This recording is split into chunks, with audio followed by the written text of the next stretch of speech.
Hello, noble friends. Welcome to Pre-Socratic Philosophy. I'm Dr. Peter Yong, and today I'd like to investigate the life and philosophy of Empedocles. Empedocles, like Pythagoras, is a pre-Socratic philosopher whom contemporary expositors either deride or ignore. Because he is a philosopher who sings, invoking the muse and articulating his doctrine as hexameter poems, if he is presented at all, he is presented as an object of either pity for his alleged ignorance or scorn for his spiritual aspirations. As I have argued earlier in my videos on Pythagoreanism, I believe this approach to be fundamentally misguided. Empedocles lived in a world that fused mythos and logos into a single living whole, and he created a philosophy fit for such a world, not for our age of darkness and death. As a result, one cannot amputate the mythological material from the extant sources while still holding true to his philosophy. Thus, instead of ridiculing him as a cult leader who declared himself a god, or praising him for allegedly paving the way for Darwin by telling fanciful myths of isolated organs wandering the world and conjoining randomly to form monsters, I'll attempt to here set forth the philosophy of Empedocles on its own terms. As with Pythagoras, our knowledge of Empedocles derives from a series of fragmentary legends that contemporary naturalistic historians dismiss a priori as mythological.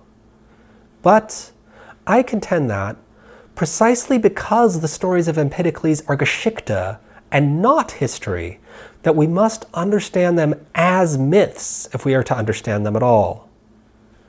According to some sources, Empedocles was born into a wealthy aristocratic family in Acraga, Sicily. His father was likely named Meton, and his grandfather, also named Empedocles, was a victor in the Olympic Games. The younger Empedocles used his wealth and social standing to support the community. Diogenes Laertius, for example, relates that, quote, "By reason of his ample wealth, he gave a dowry to many girls of the city who did not have one," end quote. He was also known for his theatrical and flamboyant style of dress that some criticized as pretentious. Again, Diogenes records that, quote, "This wealth was how he could dress in purple clothes and a gold sash, as Favorinus says in his memoirs, and also wear bronze shoes and a Delphic garland. He had luxuriant hair and a retinue of young attendants. And he was always gloomy and did not change his bearing. This is how he went along, and when his fellow citizens met him, they regarded this as though it were a sign of certain royalty." End quote. He was offered the kingship, but turned it down, being averse to political power and preferring a simple life. In addition to philosophy, Empedocles practiced medicine, was an exceptional orator and poet, and even created the art of rhetoric. He is said to have learned philosophy either from Pythagoras himself or from later Pythagoreans, and to have been exiled from their ranks for revealing their secrets. Diogenes recounts that, quote, "Timaeus reports in his 9th book that he, i.e. Empedocles, studied with Pythagoras, and says that then, having been caught plagiarizing, he was forbidden from participating in the discussions," end quote. And, quote, "Neanthes says that until Philolaos and Empedocles, the Pythagoreans shared their teachings among themselves. But when he, i.e. Empedocles, divulged them in his poetry, they made a rule not to transmit them to any poet," end quote. Others claim that he emulated Parmenides and Xenophanes rather than Pythagoras. Yet, like Pythagoras, Empedocles was known for his magic, stopping winds and reviving a woman who had ceased breathing for 30 days. Diogenes, for example, recounts that, quote, "When a plague fell upon the inhabitants of Selinunte, because of the miasmas coming from the neighboring river, so that they themselves were dying and the women were miscarrying, Empedocles understood, and at his own expense diverted 2 nearby rivers to the city, and the mixture sweetened its streams. When the plague had stopped in this way, the Selinuntes were banqueting one day beside the river, and Empedocles arrived. They got up and prostrated themselves before him and prayed to him as though he were a god." End quote. And again, like Pythagoras, he is said to have worked wonders through music. Iamblichus recounts, quote, "When a young man had already drawn his sword against his host Antichtus, Empedocles changed the harmony of the lyre he was holding, and, seizing upon a mellow and sedating tune, quickly struck up the line that calms grief and anger and brings forgetfulness of all evils, as the poet says, and saved both his host Antichtus from dying and the young man from committing murder. It is reported that this man went on to become Empedocles' most celebrated disciple." End quote. The stories of his death are as enigmatic as those of his life. Some say he was deified and taken up to heaven, while others say he threw himself down into a volcano to deceive people into believing he was so deified. The account of his deification is as follows. Diogenes, citing Heraclides, states that Empedocles had raised a woman from the dead and sent her back home. Afterward, he went to perform a sacrifice near a field owned by Pausanias. Quote, "Some of his friends, including Pausanias, had been invited. Then, after the banquet, the others went off to rest. Some under the trees, as the field was nearby, others wherever they wished. But he remained where he had been reclining. But when they got up at daybreak, he was the only one who could not be found. When they looked for him, and the servants, when asked, said they knew nothing, someone said that in the middle of the night he had heard a very loud voice calling upon Empedocles, and that he had gotten up and seen a light in the sky and a gleam of torches, but nothing else. They were astounded by what had happened, and Pausanias ended up sending some people to look for him. But later he told them not to trouble themselves, saying that what had happened was worthy of prayer, and that they should sacrifice to him as though he had become a god." End quote. And the account of him deceptively throwing himself into a volcano, provided by Hippolytus and preserved by Diogenes, goes as follows. Quote, "He got up and walked towards Etna, and then, when he had arrived at the fiery craters, he threw himself in and vanished, since he wished to confirm the rumor that he had become a god, but that later the truth was discovered when one of his shoes was hurled up again, for he had the habit of wearing bronze shoes." End quote. Later humorous accounts said he lived on the moon, walking on air and dining on dew after being blasted into the sky by the volcano. Empedocles' philosophy was articulated in 2 hexameter poems. On Nature, which develops his account of the 4 roots of fire, air, water, and earth, related through the powers of love and strife, and the Purifications, which explains the soul's exile and return to heaven through a process of reincarnation. Let's examine each of these in turn. On Nature is addressed to his lover Pausanias. Though it attempts to explain the natural world, the poem does not attempt to do so in a way consistent with contemporary reductive materialism. This should be clear from the fact that Empedocles invokes the muse at the outset of his poem, and promises that the knowledge he imparts will bestow magical powers, such as the ability to control the weather and to raise the dead. Moreover, he even goes on to explicitly renounce reductivism at the outset of his work, announcing his intentions early in the poem. Quote, "For narrow are the resources spread out along the limbs, and numerous the miseries that break in, blunting the thoughts.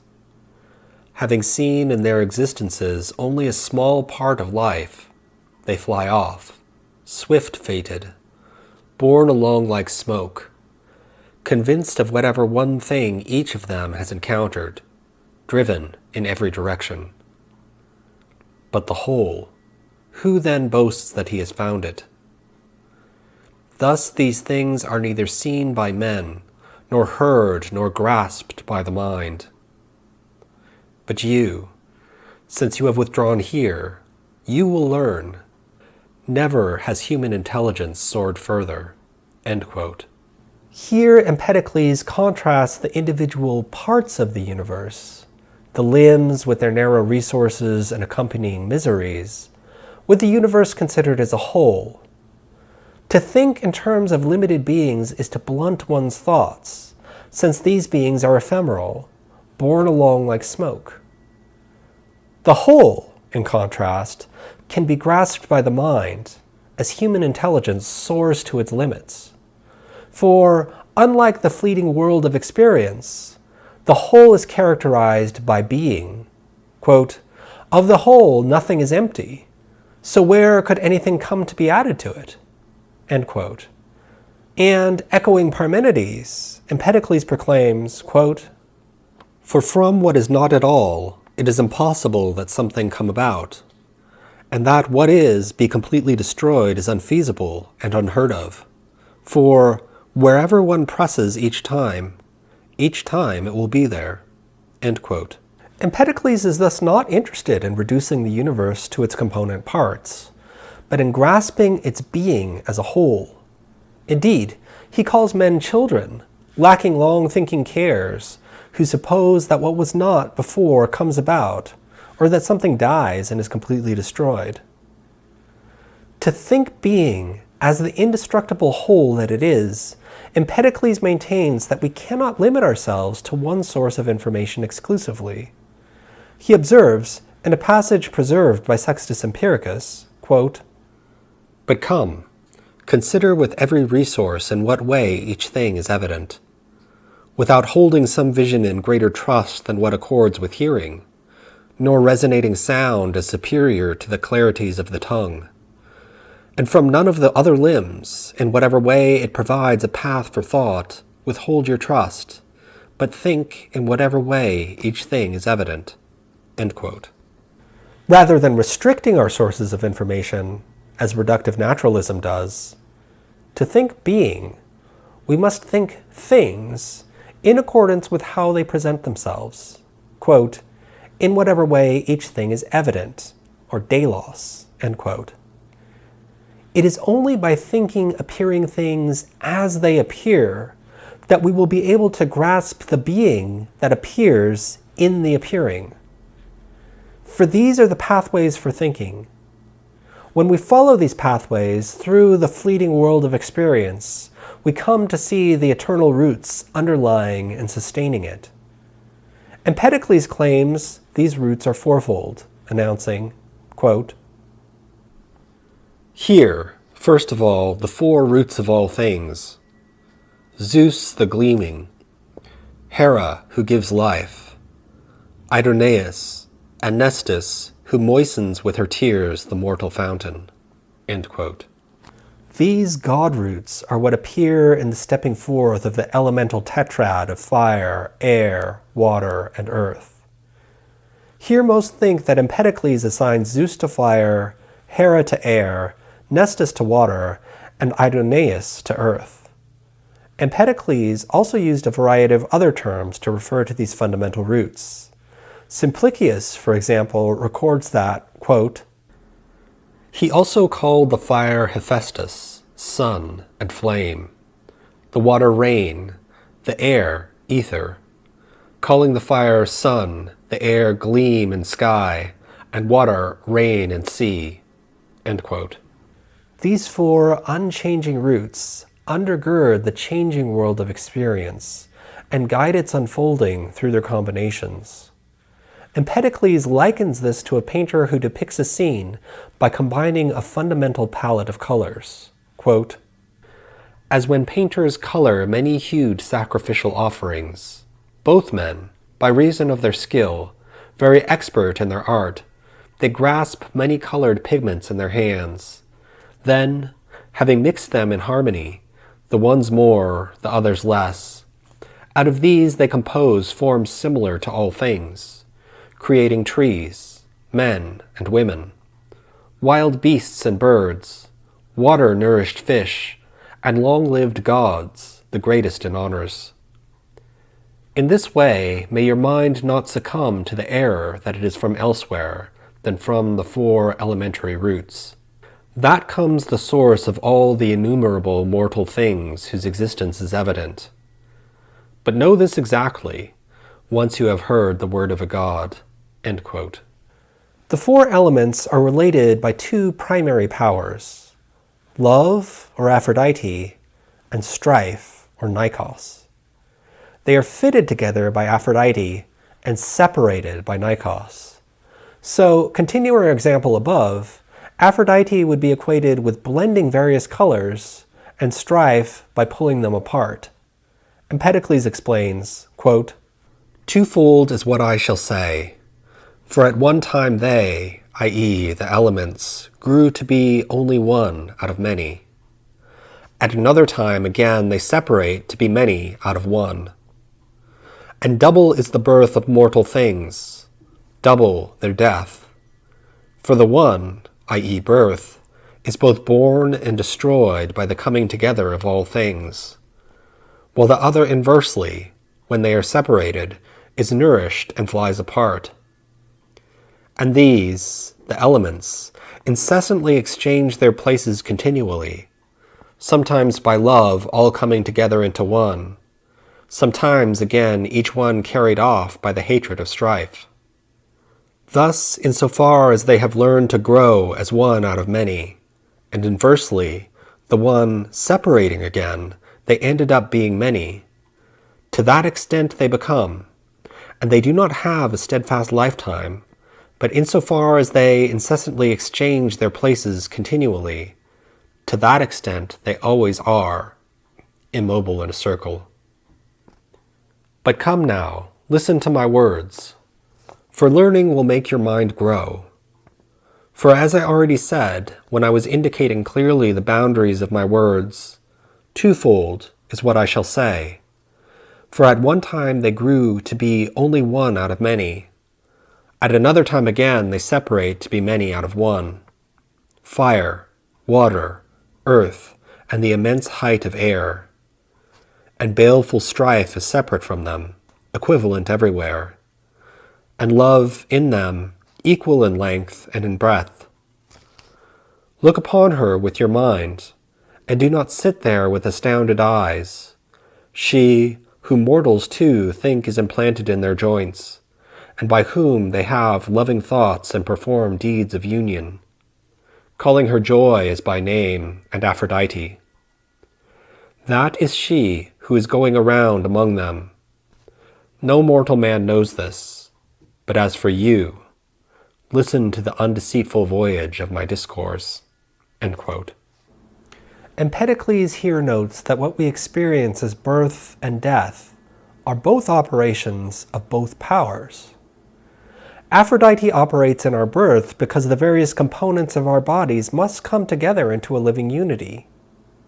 Yet Neikos must also act, for if the components of our bodies were merged with all others into an undifferentiated unity, our bodies would fail to be distinct living beings. The same holds for what we call death. Death is the coming together of some elements in new formations and the pulling apart of others, i.e., those constituting our living bodies. But when we expand our view to consider the universe as a whole, there is no real change, only a perpetual balance of the fundamental roots standing, quote, immobile in a circle, end quote. Aphrodite and Neikos are eternally balanced, as yin and yang, the former acting on behalf of the one, and the latter, the many. Empedocles proclaims, quote, "The sun, warm to see and shining everywhere, all the immortal things moistened with heat and a bright gleam, and rain for all, dark and icy. And out of the ground flow forth foundations and solid things. Under hatred all things are divided in form and are separated, while under love they come together and desire each other." End quote. As this interplay works itself out in time, the universe unfolds in cycles. Sometimes Aphrodite rules, bringing all to undifferentiated unity. Empedocles identifies this condition with the god Spheros, the spherical god under the total domination of love. Then Neikos takes over, by rupturing Spheros and beginning to differentiate the roots once more. Whereas On Nature speaks of the universe in which we live and move and have our being, On the Purifications speak to how we should conduct ourselves in such a universe. Empedocles, like a Taoist sage, aims for nothing less than immortality. Indeed, at the outset of the Purifications, he announces that he has attained this lofty goal. Quote, "Friends, you who dwell in the great city beside the yellow Acragas on the lofty citadel, and who care for good deeds, respectful harbors for strangers, inexperienced in wickedness, I greet you. I, who for you am an immortal god, no longer mortal, go among you, honored as I am seen, crowned with ribbons and with blooming garlands. Whenever I arrive with these in the flourishing cities, I am venerated by men and by women. They follow me, thousands of them, asking where is the road to benefit. Some of them desire prophecies. Others ask to hear, for illnesses of all kinds, a healing utterance, pierced for a long time by terrible pains."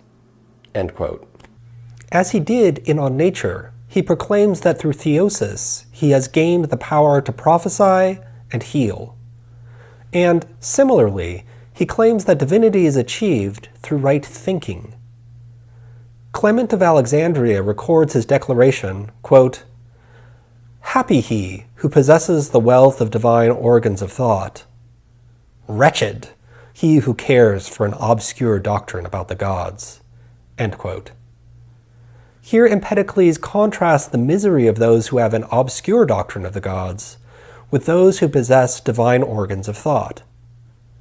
It is interesting to note that the word translated here as organ of thought is prapides, which, translated literally, means diaphragm, but came to refer to the mind.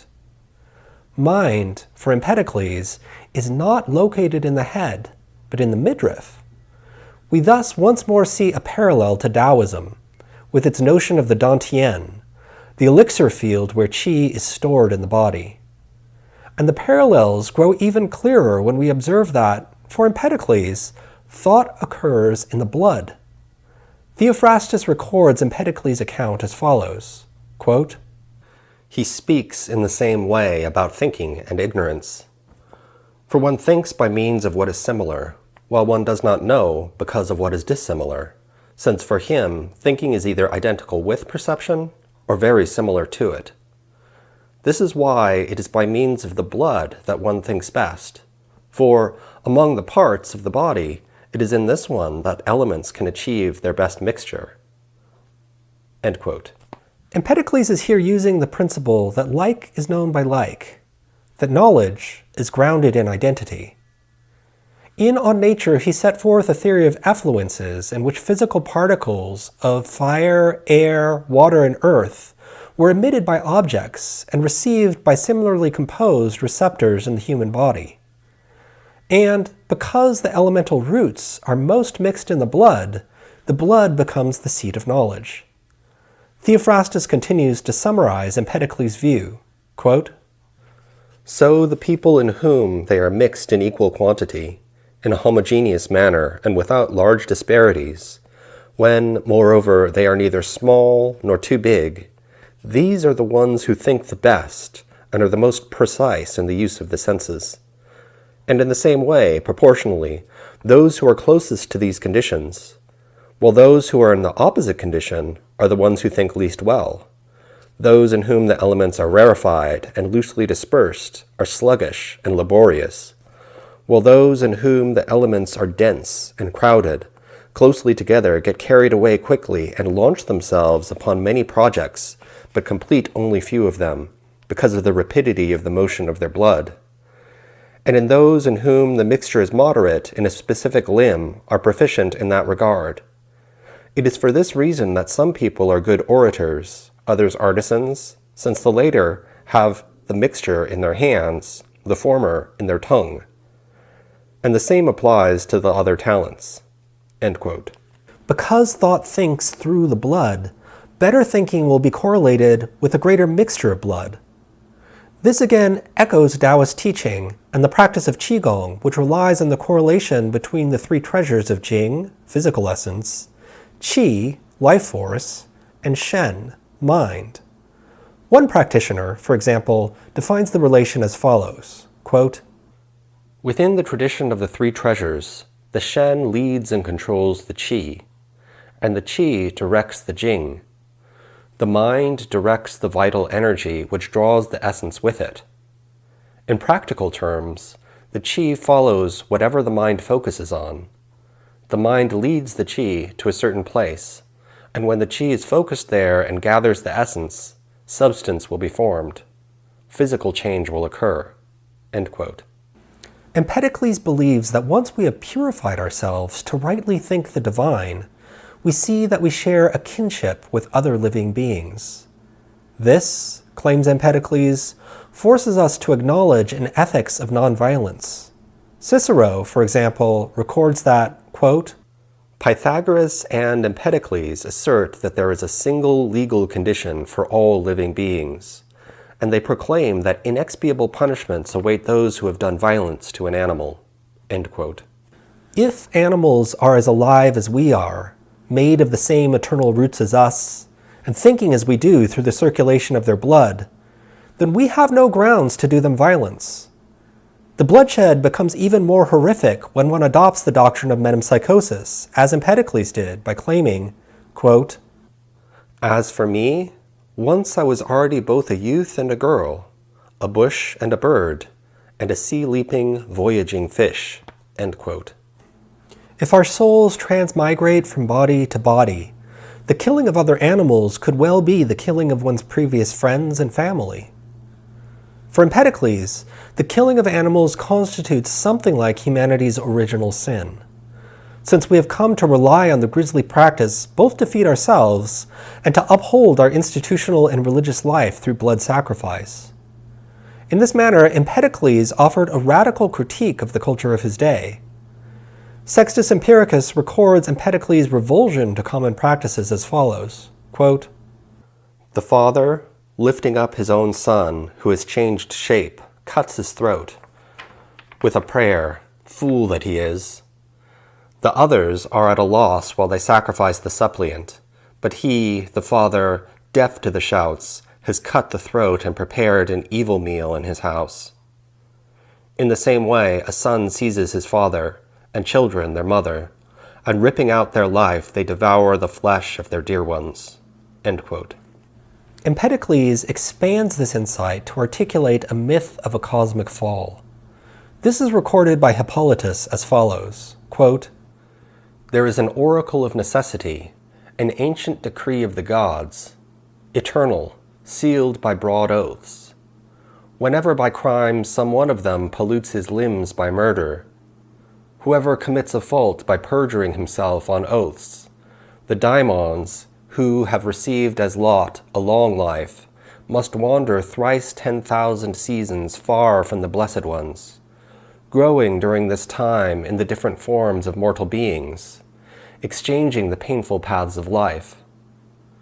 For the force of the ether chases them towards the sea spits them out towards the earth's surface, the earth towards the rays of the bright sun, and he, the sun, hurls them into the eddies of the ether. Each one receives them from another, but all hate them. Of them, I too am now one, an exile from the divine and a wanderer, I who relied on insane strife." End quote. This, then, becomes an explanation for the suffering intrinsic to mortal life. Empedocles laments, quote, "Alas, wretched race of mortals, miserable race! From such kinds of strife and from such groans you are born." End quote. Our souls find themselves in frail bodies subject to change, especially in the sublunar realm in which we live, because we have been exiled from our true home on account of some half-remembered crime. We are cursed to wander for 30,000 seasons through the earthly elements, being chased from the oceans, through the earth, to the fires of the sun, and then the heavenly ether. As a result, the aim of philosophy, according to Empedocles, is to aid us in our homeward journey. In a fragment, taken to be the end of the Purifications, he declares that, In our final state, we will be welcomed back to the realm from which we came. Quote, sharing the hearth with other immortals, sitting at the same table, without any share in men's sufferings, indestructible. End quote. May we, like Empedocles, one day find our way home. If your daimon has found this teaching beneficial, please render to the algorithm what is the algorithm's by liking, sharing, and subscribing. And render to the divine in you what is divine by turning your mind's gaze to the good and daring to use your own understanding.